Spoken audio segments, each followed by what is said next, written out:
Ceci est une galaxie de la lointaine banlieue nord-est. Voici l'une de ces planètes les moins connues. C'est là qu'une jeune équipe d'explorateurs amateurs a découvert par hasard une forme de vie étonnante dont nous commençons à peine à comprendre les comportements étranges. Ces êtres se nomment eux-mêmes les humains.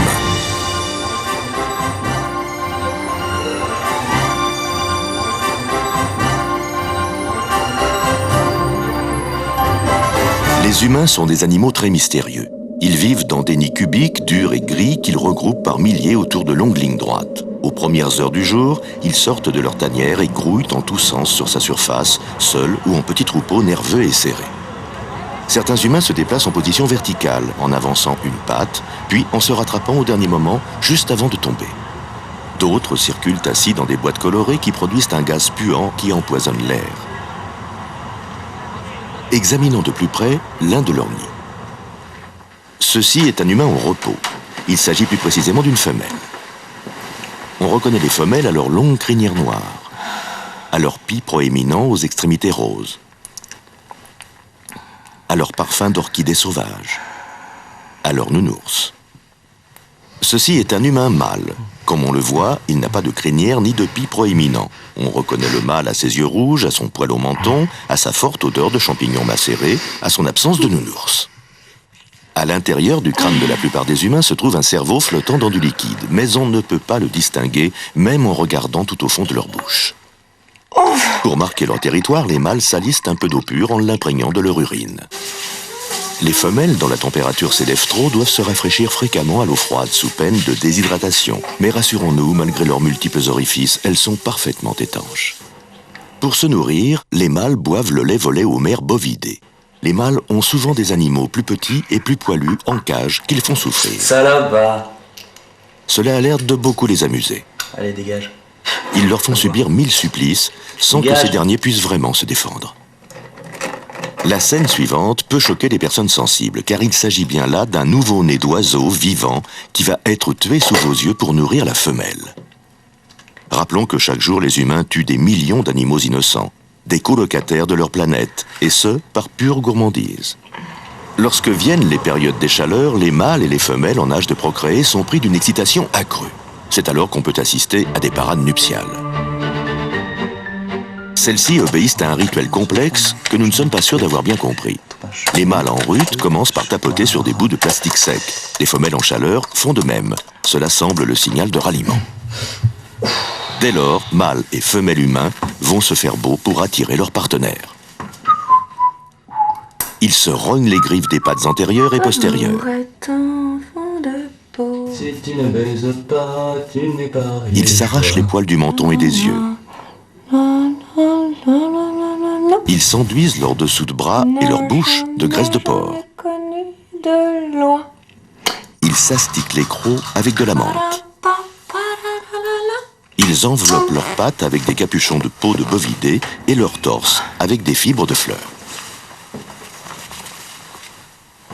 À la tombée de la nuit, alors que les insectes s'assoupissent, les humains sortent de leur tanière. En s'orientant probablement grâce à un système de boussole magnétique interne, ils se retrouvent dans des points de nutrition précis. Là, les mâles en rut et les femelles en chaleur peuvent déguster au milieu d'une foule d'autres humains féconds des morceaux de cadavres d'animaux moitié sanglants, moitié brûlés, accompagnés de sauces à base d'herbe. Pour se séduire, ils vont secouer les mains, ils vont remuer les yeux et faire des roucoulades avec leurs organes buccaux. Ces sons articulés semblent signifier des choses. Écoutons-les et essayons de les comprendre. Au plaisir de vous rencontrer.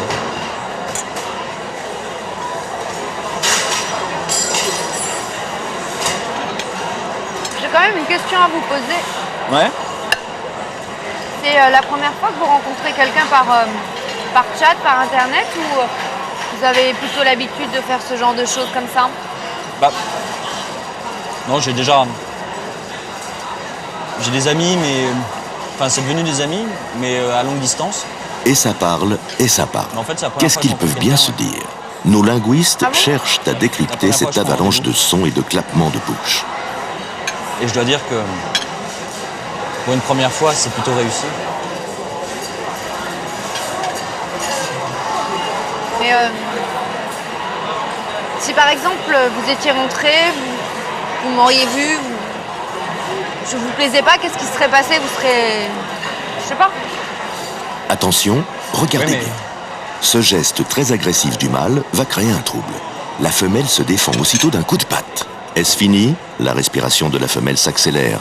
Ses pis se gonflent en cadence, sa crinière passe derrière l'oreille. Le mâle pousse un dernier piaillement désespéré. Pour me faire pardonner, je peux vous inviter à danser après? La femelle manifeste son courroux en allumant un tube enflammé qui va faire écran aux odeurs de son partenaire. Je connais un endroit très bien juste à côté. C'est salsa, c'est plutôt détendu comme ambiance. Mais les effluves sexués issus des aisselles du mâle en rut ont contourné la fumée et la femelle ne se maîtrise plus. Sa température monte, ses tempes palpitent. Elle se laisse alors aller à une danse nuptiale imitant celle de l'oiseau dont elle a mangé le petit le matin même. Dans l'obscurité, les femelles ont l'air plus belles. Dans le bruit, les mâles ont l'air intelligents. En se reniflant le cou, ils aspirent leur sueur mutuelle et découvrent le niveau d'excitation de leur partenaire. Puis la femelle entraîne le mâle vers son nid pour qu'ils puissent ensemble procéder à la cérémonie d'accouplement. Là, ils vont se déshabiller lentement, se caresser longuement, emboîter leur corps, puis s'agiter de manière spasmodique jusqu'à ce que la semence du mâle entre dans le réceptacle de la femelle. Écoute, voilà, merci. Bah, de rien. Voilà, bah écoute, j'ai passé une super soirée, c'était top. aussi. Cette copulation pourra donner naissance à une portée Ouais. d'un ou deux humanios. Bah, je sais pas, je pourrais peut-être monter. Non, je crois pas que ce soit une très bonne idée. Si, c'est peut-être une... Non, idée. écoute, franchement, sincèrement, je pense qu'il vaut mieux qu'on reste comme ça. Ok? Ok. Ok. Bah bonne nuit alors. Ciao. Cependant, il arrive que la saillie n'ait pas lieu. Le mâle se retrouve alors seul et désemparé. On ne sait pas encore très bien expliquer ce phénomène. Pourquoi les humains gaspillent-ils autant de temps et d'énergie si cela n'aboutit pas à une reproduction? Cela fait partie des grands mystères de cette région de l'univers. Mais réjouissons-nous que toutes ces parades nuptiales ne donnent pas lieu à des naissances, car sinon, l'espèce humaine proliférerait de manière exponentielle, tuerait toutes les autres espèces animales et épuiserait toutes ses réserves d'air et d'eau. Néanmoins, les humains restent un thème d'observation privilégié pour tout esprit curieux. Allô? Excusez-moi, c'est encore moi. Voilà, je vous appelle parce que... Je pense encore beaucoup à vous. Vous me prenez pour votre mère ou quoi? Non, c'est pas ça. Je suis en train de regarder par la fenêtre. Il y a le ciel, bleu. Derrière les étoiles et... Je contemple ça et je me dis... Ça se trouve, il y a quelqu'un, quelque chose là-haut qui nous regarde. Et je me demande bien ce qu'il peut penser de tout ça, ce qu'il peut penser de nous. Ouais, c'est ça. Bonne nuit. Combien ces petits animaux étranges des lointaines galaxies nous réservent-ils encore de surprises et d'émerveillements?